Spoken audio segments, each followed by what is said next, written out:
Eleanor Winston's house, standing in the suburbs of Green Hills, Maine, gently received the spring sunlight. Eleanor stood by the window, watching with a smile as a young girl watered the rose bushes. "Emily, be careful not to water them too much," she called. Her 7-year-old granddaughter turned at her grandmother's voice and responded with a beaming smile. "It's okay, Grandma. The roses are thirsty." Eleanor had worked as a research director at Greenwell Pharmaceuticals for 25 years, and even after retirement, she still went to the office about 2 days a week as an advisor. Her expertise was highly valued, and it had provided her with financial comfort and independence. She went outside and sat down next to Emily. "So, what shall we play today?" "I want to do science experiments. I want to make water-soluble soap like last time," Emily replied, her eyes sparkling. Eleanor looked forward to weekends with her granddaughter more than anything. Whether teaching her how to cook, gardening together, or occasionally doing simple science experiments, their time was always filled with discovery and laughter. "That sounds lovely. But before that, there's a message from your mom," Eleanor said, taking out her smartphone. On the screen was a message from her daughter Caroline. "Mom, is it okay if I pick up Emily at 6 p.m.? Jason and I have an important meeting." Eleanor let out a small sigh. As a manager at a marketing company, Caroline was always busy and often relied on Eleanor to take care of Emily. Jason Bradley, whom she had remarried 3 years ago, was similarly busy, though Eleanor couldn't quite figure out what he actually did. "Is Mom going to be late again?" Emily's voice held a touch of loneliness. "It seems so. But that's because she has important work to do." Eleanor gently stroked her granddaughter's hair. "Tonight, I'll bake you special chocolate chip cookies." Emily's face brightened. Eleanor loved her granddaughter's smile more than anything. Caroline's first marriage had ended briefly, with the divorce finalized when Emily was just 2 years old. Emily's biological father had since moved abroad and rarely kept in touch. Eleanor cherished her bond with her granddaughter as if to make up for this.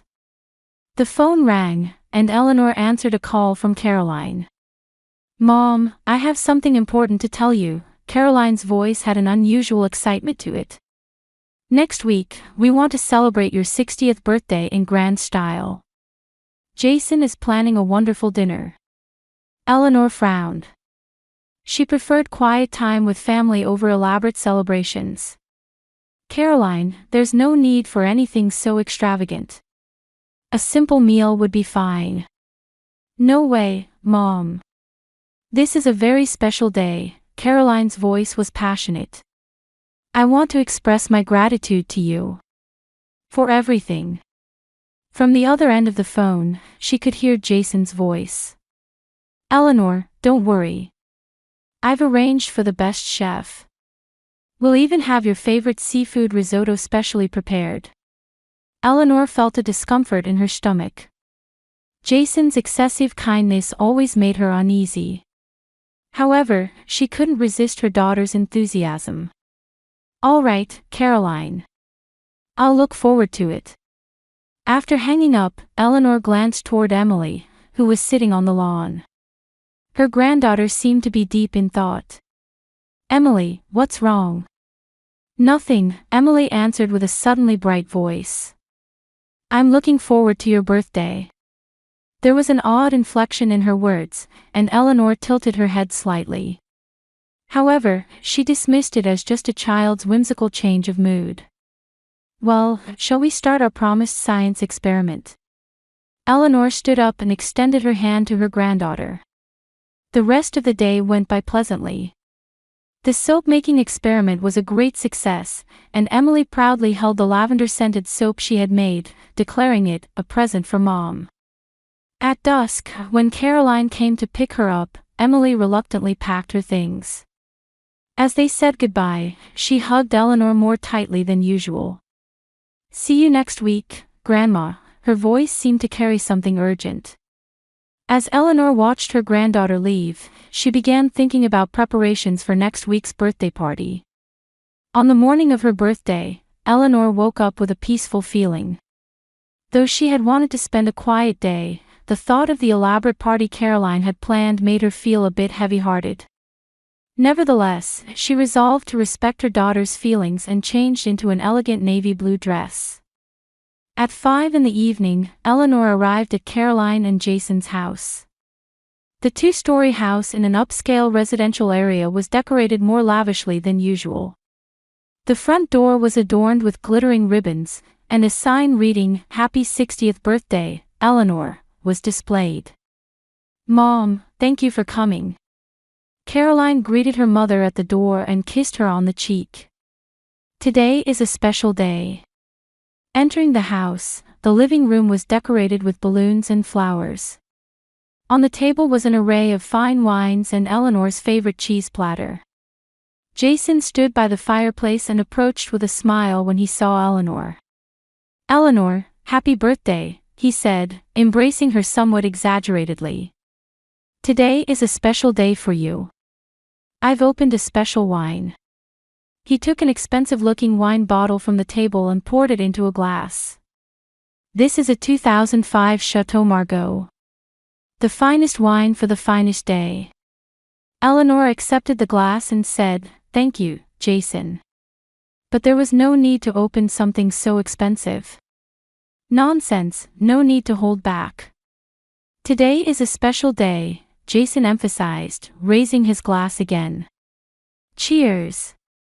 To Eleanor's health and longevity." The three clinked glasses, and Eleanor took a sip of the wine. It certainly had a wonderful taste, but somehow she felt uncomfortable with Jason's excessive attentiveness. His eyes were smiling, but she sensed something cold and calculating behind them. "Where's Emily?" Eleanor asked, looking around the room. "She's changing upstairs."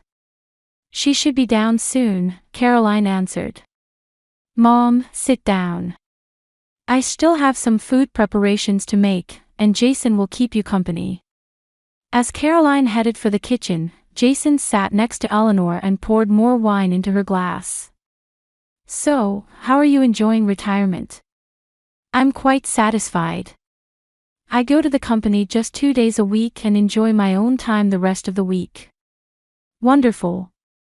I'd love to hear your advice on asset management sometime," Jason said with a meaningful smile. "Caroline tells me you're a wise investor." Eleanor returned the smile but changed the subject. "How is Emily doing at school? All I hear from her lately is about science experiments." "Ah, she's a smart girl. Maybe she takes after you," Jason said, trying to pour more wine into Eleanor's glass. Eleanor declined with a wave of her hand. "This is enough. We haven't even started dinner yet." "Relax, Eleanor. Tonight is a special night." Jason's voice had a touch of irritation in it. Just then, the sound of small footsteps coming down the stairs was heard. It was Emily. She was wearing a light blue dress with small flower decorations in her hair. However, her expression was dark, and her eyes were slightly red and swollen. "Emily, say hello to your grandmother," Jason called out, and Emily slowly approached Eleanor. "Happy birthday, Grandma." Her voice was small and lacked her usual energy. Eleanor, concerned, placed a hand on Emily's forehead. "What's wrong? Are you feeling unwell?" "I'm fine, Grandma," Emily answered with a forced smile. "Just a little tired." Eleanor gazed into her granddaughter's eyes, but Emily quickly looked away. Something was wrong. Emily was usually talkative and lively in front of her grandmother, but today she seemed like a different person. "Emily, can you help your uncle?" Jason called, and Emily reluctantly moved toward him. As the two went to a corner of the living room, Jason was whispering something to her. Emily just nodded, her shoulders appearing tense and rigid. Caroline returned from the kitchen. "Mom, let's move to the dining room. The food will be served soon." As Eleanor stood up, Caroline took her mother's arm. "Mom, today is truly a special day. A day to express my gratitude to you." While touched by her daughter's words, Eleanor still felt something unnatural. She looked at Emily, but the girl remained seated at the edge of the sofa, staring intently at her grandmother. There was clear fear in her eyes. Entering the dining room, Eleanor was surprised to see the lavish food displayed on the table. The table was filled with all her favorites. Roast beef, a green salad, and especially eye-catching was the special seafood risotto placed in the center. "This is all my favorites," Eleanor couldn't hide her surprise. "Of course, Mom. Today is your day," Caroline said happily. Jason approached and stood in front of the special risotto. "This seafood risotto is special. Eleanor, I had it specially prepared by the chef for you." "I see, thank you," Eleanor stammered. Somehow, a sense of unease spread through her chest. Jason continued as he poured wine, "This is tonight's main dish. Caroline told me it's your favorite." Emily slowly approached the dining table. She sat next to Eleanor and whispered, "Grandma." At that moment, Caroline clinked her glass to get everyone's attention. "Everyone, I'd like to begin my speech to Mom." Caroline looked at Eleanor with tear-filled eyes. "Mother, you gave me life. And you've always supported me. Today is a special day to express that gratitude." Eleanor's eyes also welled up with emotion. Having her daughter express sincere gratitude was the best gift to her. Yet, even within this happy feeling, something felt wrong. Emily's behavior, Jason's excessive kindness, and the subtle tension hanging in the air. "Well, let's start before the food gets cold," Jason said. "Especially this risotto, I had it made specially for Eleanor, so I want her to eat it while it's hot." As Eleanor took her seat, Emily gently tugged at her grandmother's sleeve. When Eleanor turned to her granddaughter, Emily started to say something but fell silent when she noticed Jason's sharp gaze. "Let's make a toast." Jason stood up and raised his wine glass high. "To Eleanor's 60 years of life and to her happy days ahead." Everyone raised their glasses, and the clear sound of crystal glasses touching resonated through the room. Tears glistened in Caroline's eyes. "Mom, thank you. For giving birth to me, for raising me, and for still supporting us." Her voice trembled with emotion. Eleanor felt her heart fill up. No matter how complex their relationship, the bond between mother and daughter was special. She responded with a smile, saying, "Thank you, Caroline." Jason spoke up again. "Now, let's start with the seafood risotto. I had it specially prepared for Eleanor." He acted like a waiter with white gloves, serving risotto from a large silver dish onto a special porcelain plate in front of Eleanor. "This is a special serving for you, Eleanor." Eleanor looked down at the dish. It certainly looked beautiful, with shrimp and scallops lavishly scattered about, and the aroma of saffron rising. However, she felt an unease spreading in the pit of her stomach. "Thank you, Jason. It looks delicious," Eleanor said politely. Jason smiled with satisfaction and began serving risotto onto the other plates. "Of course, I've prepared the same for everyone. But Eleanor's is made with a special recipe." At those words, Eleanor didn't miss seeing Emily's body tremble slightly. Her granddaughter stared at her plate, not reaching for her fork. Meanwhile, Caroline was expressing gratitude for her husband's thoughtfulness. "Jason, thank you for planning such a wonderful party. It's amazing how much effort you put into making Mom happy." Eleanor picked up her fork and was about to scoop some risotto when something touched her leg under the table. It was Emily. The girl had crawled under the tablecloth, approaching Eleanor without anyone noticing.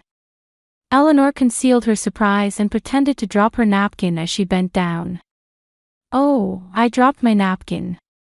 Under the table, Emily slipped a small piece of paper into her grandmother's hand. In that moment, the girl's eyes were a mix of fear and determination. Eleanor took the paper and quickly tucked it into her dress pocket. "Are you okay?" Caroline asked. Yes, I just dropped my napkin. Eleanor returned to her chair, maintaining her composure. Jason called out, "Come on, Eleanor, taste the special risotto while it's hot."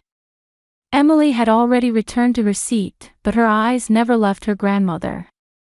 Her expression conveyed an urgent message. Eleanor casually put her hand in her pocket to check the note's contents. It was written in a child's handwriting with just one phrase, "Run away." Now. Her heart began to beat rapidly. What could it mean for Emily to pass such a message? A joke? Or was there real danger? Looking at Emily's serious expression, Eleanor intuitively knew this was not just a child's prank. "Come on, Eleanor, try a bite," Jason's voice interrupted her thoughts. His eyes were watching her movements closely. Eleanor held her fork and scooped some risotto. However, before bringing it to her mouth, she looked at Emily once more. The girl subtly but clearly shook her head. A sudden realization struck Eleanor.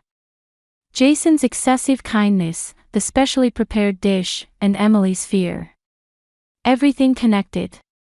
"Oh," Eleanor put down her fork. "I feel a bit short of breath." Caroline looked up with concern. "Mom, are you okay?" "Yes, I just need a little break." Eleanor slowly stood up. "I'll go to the restroom. I'll be right back." A momentary irritation crossed Jason's face. "But the food will get cold. The special risotto." "Don't worry. I'll be right back," Eleanor said in a calm voice. As she was about to leave the room, Caroline stood up. "Mom, I'll come with you." "It's fine, Caroline. I can manage on my own." Eleanor smiled, but her eyes were serious. "You stay seated. It's a party, after all." Caroline hesitated but returned to her seat. After leaving the room, Eleanor headed not for the bathroom but the kitchen. There must be some clues. If Emily's message was real, she might be in danger. Entering the kitchen, Eleanor quickly looked around.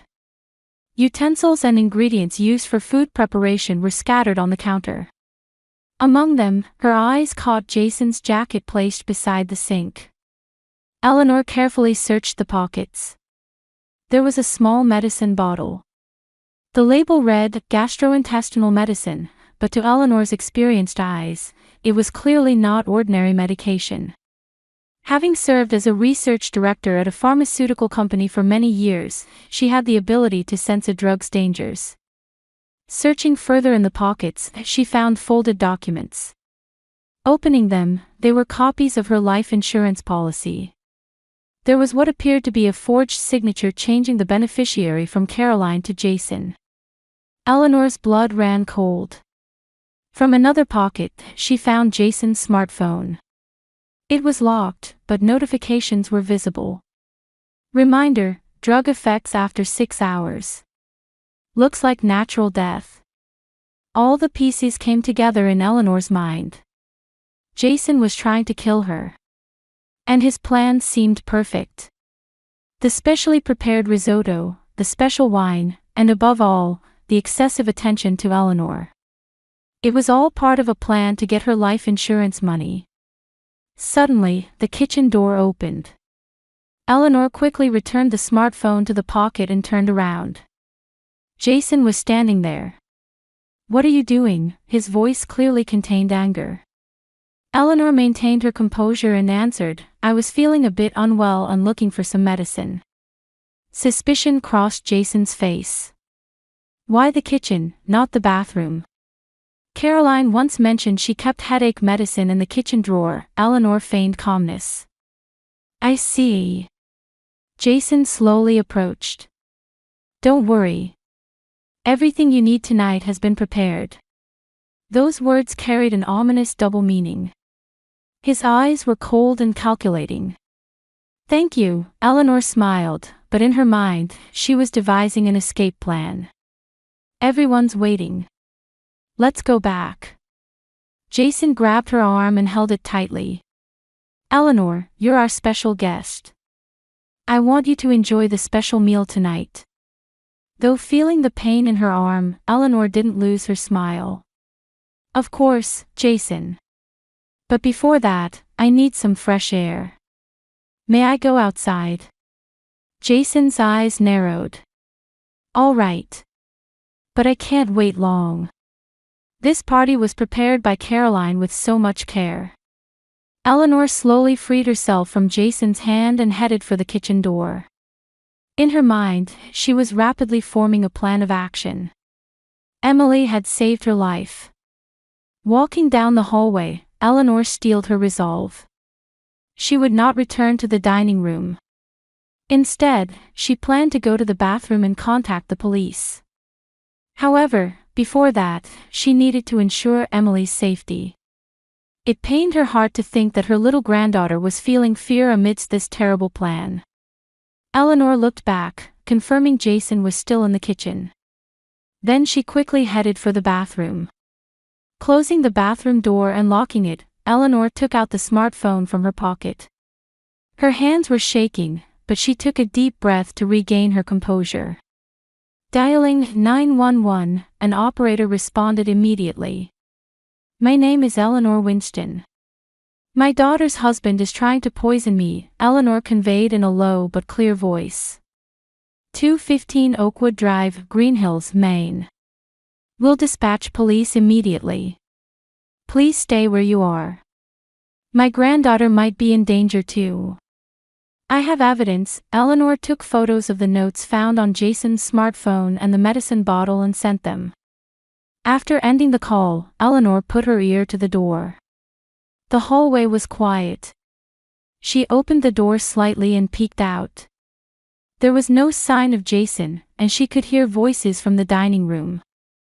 Eleanor left the bathroom and decided to look for Emily. Where could her granddaughter be? It was too dangerous to return to the dining room. Eleanor headed for the stairs through the living room. As she was about to climb the stairs, she heard small footsteps. Turning around, Emily stood there. The girl's face was wet with tears. Grandma! Emily whispered loudly and ran to Eleanor.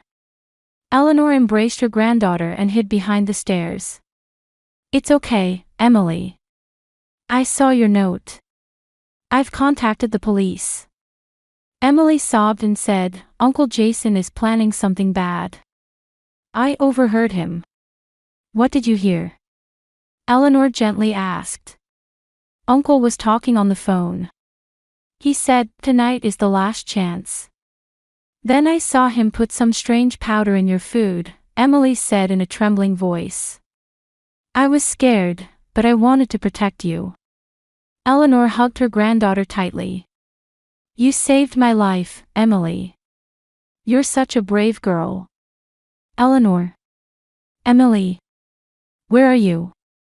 Caroline's voice came from the living room. Eleanor grabbed Emily's shoulders and said with a serious expression, Emily, go outside and wait for the police. I need to tell Mom the truth. Emily was scared but nodded. Be careful, Grandma.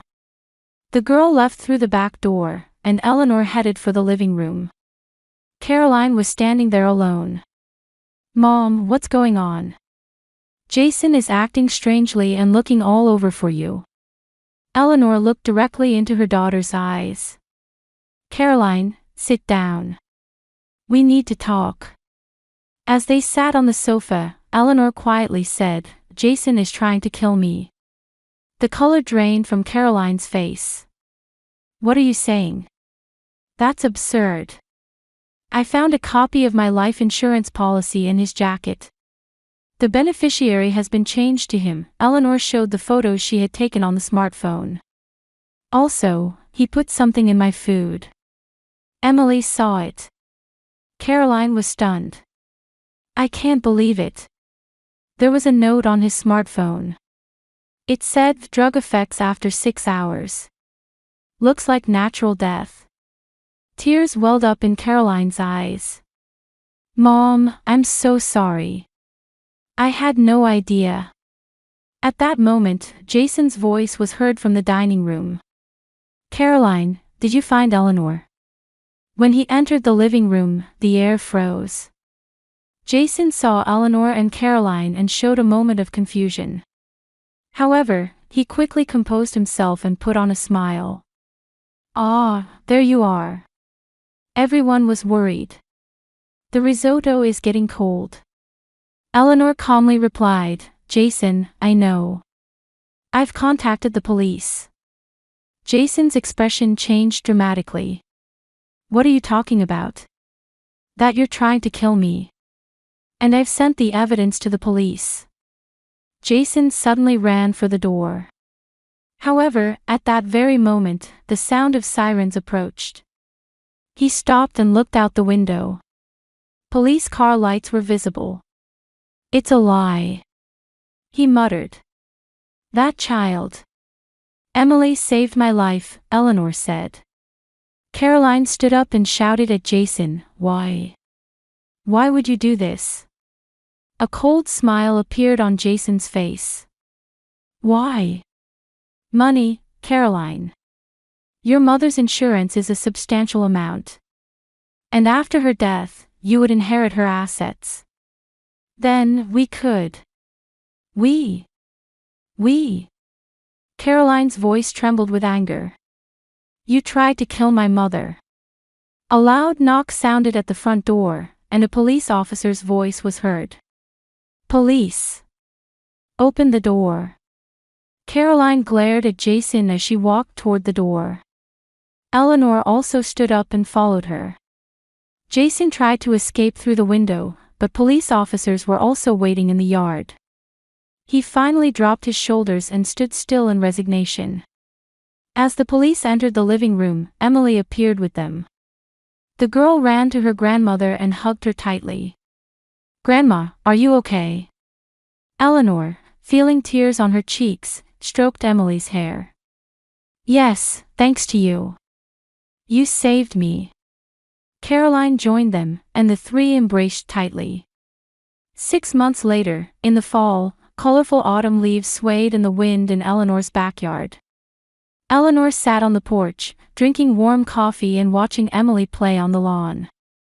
The investigation after the incident revealed Jason Bradley's surprising past.